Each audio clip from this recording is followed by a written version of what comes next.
ইতিমধ্যে কেমেৰা বাছত দেখা গৈছে সদৰগাঁও অঞ্চলৰ মানুহৰ গড় কেনেকুৱা বানপানী আহি পেলাই মানুহক কষ্টত পেলাইছে। গৰু ছাগলী মানুহে বজাৰত যাব নোৱাৰিছে, গৰু ছাগলী ঘৰৰ পৰা ওলাব নোৱাৰিছে, মানুহে ঘৰত পৰা ওলাব নোৱাৰিছে। কিন্তু খানি খুৰাকি খাবলৈ মানুহৰ বহুত কষ্ট হৈছে। আমাৰ কেমেৰা বাছত চাই লওক দুখীয়া মানুহৰ গড়খিনি। তাৰপিছত দেখা গৈছে সদৰগাঁও অঞ্চলৰ পানীৰ যন্ত্ৰণা, সৰু সৰু বাচ্চাবিলাকে কেনেকুৱা পানীত কষ্ট কৰি আছে। আপোনালোকে আমাৰ কেমেৰা বাছত দেখাইছো মই কেনেকুৱা বাচ্চাবিলাকে কষ্ট হৈছে পানীৰ ওচৰত। তাৰপিছত দেখা গৈছে ৰাস্তাখিনি কেনেকুৱা বৰষুণে আৰু বানপানী হোৱাৰ কাৰণে ৰাস্তাখিনি কেনেকুৱা হৈছে। আমাৰ চৰকাৰে একো সিদ্ধান্ত নলয়। মোৰ চৰকাৰে এনেকুৱা সিদ্ধান্ত নললে চাই লওক পথাৰখিনি মানুহৰ পথাৰখিনি খেতি কেনেকুৱা কৰিব। বানপানী আহি পেলাই গোটেই কিছু পথাৰখিনি নষ্ট কৰি দিছে। ইতিমধ্যে দেখা গৈছে আমাৰ গাঁৱৰ আৰু মানুহ বহুত কষ্ট পাইছে। সেইকাৰণে মানুহে কেনেকুৱা কৈছে শুনি লওক আপোনালোকে কেমেৰা বাছত দেখাইছে। ডুবাই গৈছে আৰু একদম পানীৰ পৰা আৰু কৈ মাতি লাভ নাই, ইমান ক্ষতিগ্ৰস্ত হৈছে। তাৰপিছত দেখাইছে গাঁৱৰ মানুহে কেনেকুৱা দুখটো মোৰ হাতত লৈছে।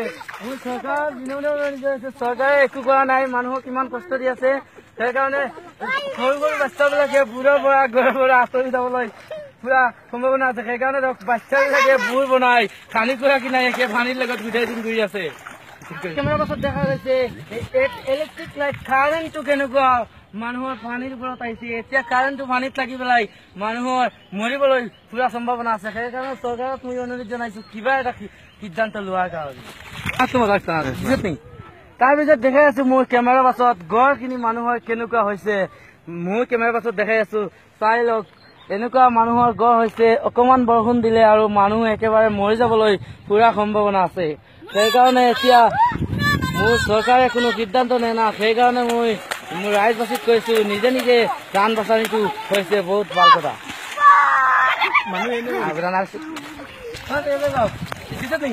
তাৰপিছত কেমেৰা বাছত দেখা গৈছে গড়ৰ পৰা বেটিয়ে ছোৱালী এটা লৈ মাইকী মানুহ এটা যাবৰ কাৰণে কেনেকুৱা কষ্ট হৈছে। মোৰ কেমেৰা পাছত দেখাই আছো বানপানীৰ কাৰণে। তাৰপিছত দেখা গৈছে কেমেৰা পাছত কেনেকুৱা গড়খিনি ডুবাই আছে। চাই লওক বানপানী আহিছে সদৰগাঁও অঞ্চলত। News live Guwahati.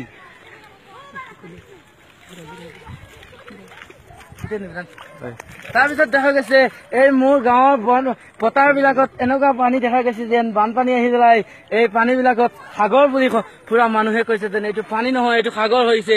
এনেকুৱা পানী হলে মানুহ কেনেকুৱা বাচিব। আপোনালোকে চৰকাৰৰ কাষত মই অনুৰোধ জনাইছো অকমান সাহায্য দিবৰ কাৰণে। চাই লওক কিমান বৰষুণ হৈছে মানুহৰ ঘৰৰ ভিতৰত। তাৰপিছত দেখা গৈছে সৰু সৰু বাচ্চাবিলাক কেনেকুৱা ৰাস্তাৰ পৰা আহি আছে। মানুহে ইমান কষ্ট কৰিছে। এই ৰাস্তাবিলাক সৰু সৰু বাচ্চাবিলাক এতিয়া বানপানী আহি পেলাই বহুত কষ্টত পৰিছে। স্কুলত যাব নোৱাৰিছে, মছজিদত যাব নোৱাৰিছে। এতিয়া মোৰ নিউজ লাইভ গুৱাহাটী।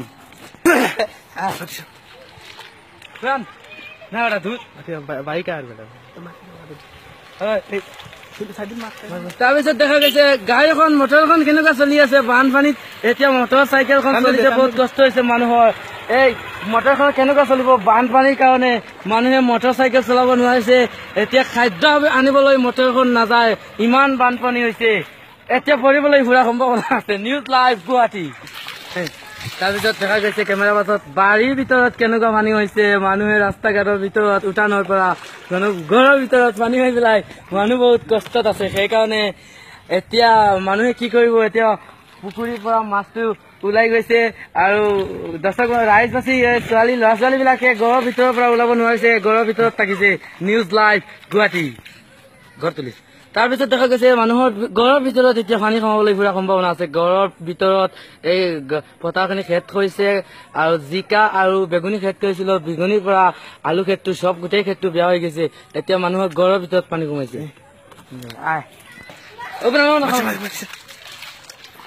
তাৰপিছত কেমেৰা পাছত দেখা গৈছে ল'ৰা ছোৱালী বিলাক ঘৰৰ ভিতৰত সোমাই আছে। এতিয়া বানপানীৰ যন্ত্ৰণাই ঘৰৰ পৰা ওলাব নোৱাৰিছে, বহুত কষ্টত আছে। মানুহে খাবলৈ একো নাই।